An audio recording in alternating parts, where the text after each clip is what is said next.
There's never been another wrestler like Ric Flair, and I'm under the impression we'll never see another wrestler like Ric Flair. Let me ask y'all this question.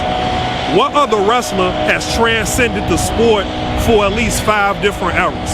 Because I know that Ric Flair started his wrestling career in the 70s, and Ric Flair really became the man in the 80s. This man was ahead of his time, because I could go back even now and watch almost every promo that he had.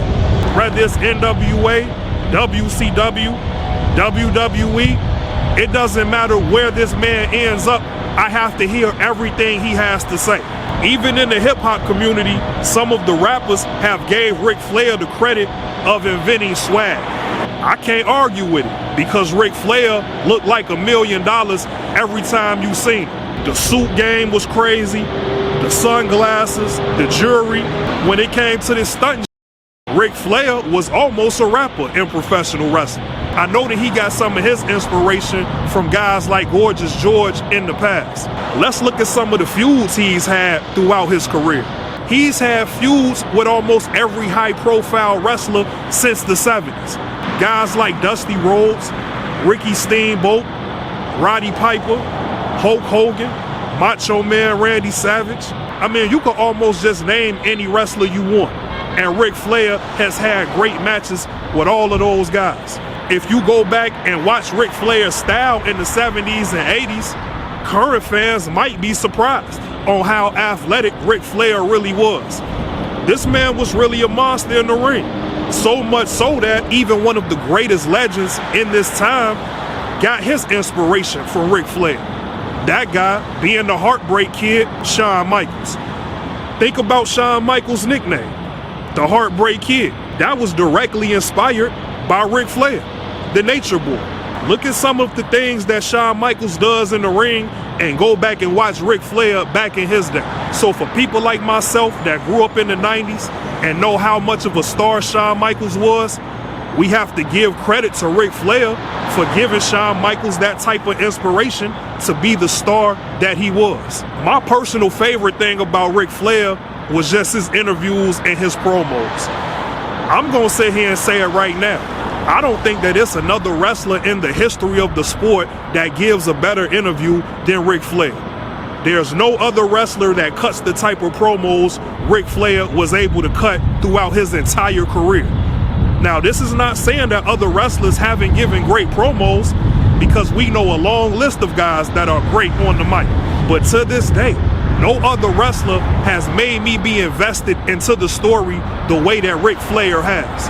I remember Ric Flair being in TNA, and I remember when Ric Flair helped start the group Fortune that consisted of AJ Styles, Robert Roode, James Storm, and Frankie Kazarian. A group that I thought was very underrated. And Ric Flair came to TNA and made that happen. And when he first put the group together, he gave a hell of a promo once again. This is what Ric Flair does. It's nobody that's touching Ric Flair on the microphone. I'm sorry. And since I'm in North Carolina, I feel compelled to let the whole world know nobody is on the level of Ric Flair when it comes to telling stories in professional wrestling. Just look at the feuds that Ric Flair has had throughout his career.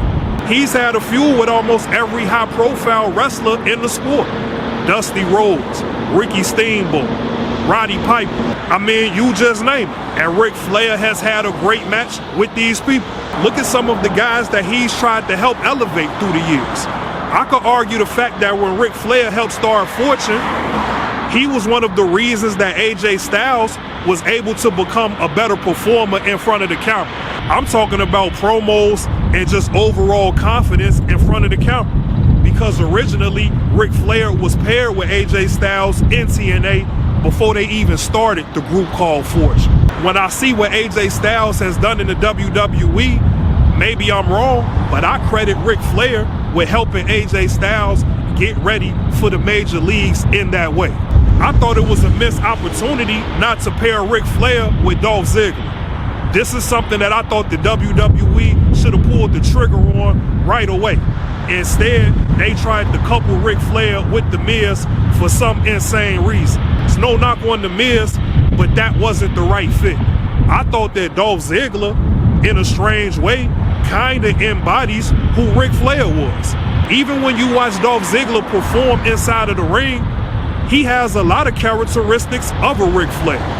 And I thought that if the WWE had any damn sense at all, that would have been a no-brainer. But seeing how they pretty much wasted Dolph Ziggler, I guess it's safe to say the WWE doesn't have any damn sense at all. I'm gonna name one more promo that just came to my mind as we're talking right now. Even during the pandemic, the WWE paired Ric Flair with Randy Orton once again. When Randy Orton made the decision to excommunicate Ric Flair, I thought that was a great promo from a man that was 70 years old. Ric Flair always gives you a history lesson wrapped up inside of a great promo. And I love the way that he alluded to the fact that he's pretty much the last man standing from his era, and how guys that have been retired still call Ric Flair and ask him how does it feel to be in the spotlight, to still be involved in the biggest storylines in professional wrestling. I don't think I can remember another wrestler that's been great in 5 different eras. From the 70s all the way to current day, Ric Flair has made one of the biggest impacts in the sport of pro wrestling. And let's not forget about the Four Horsemen, you know, one of the greatest groups that professional wrestling has ever seen. That's Ric Flair. Even to this day, their impact is still felt all across the sport. And for me personally, I don't think that it was ever done better than the Four Horsemen. So any type of accomplishments or accolades that you could think of when it comes to pro wrestling, Ric Flair has mastered each and every one of those things. Ric Flair is solely responsible for certain catchphrases that we still hear even in the year 2025. So maybe it's just because I'm in North Carolina right now, but I think today is the perfect day that we acknowledge everything that Ric Flair has done for the sport of professional wrestling. It's a lot of wrestlers that love to call themselves the greatest of all times, but from everything I just said, I think they need to slow down with all of that GOAT talk. Because in the words of Ric Flair himself, in order to beat a man, you gotta beat the man.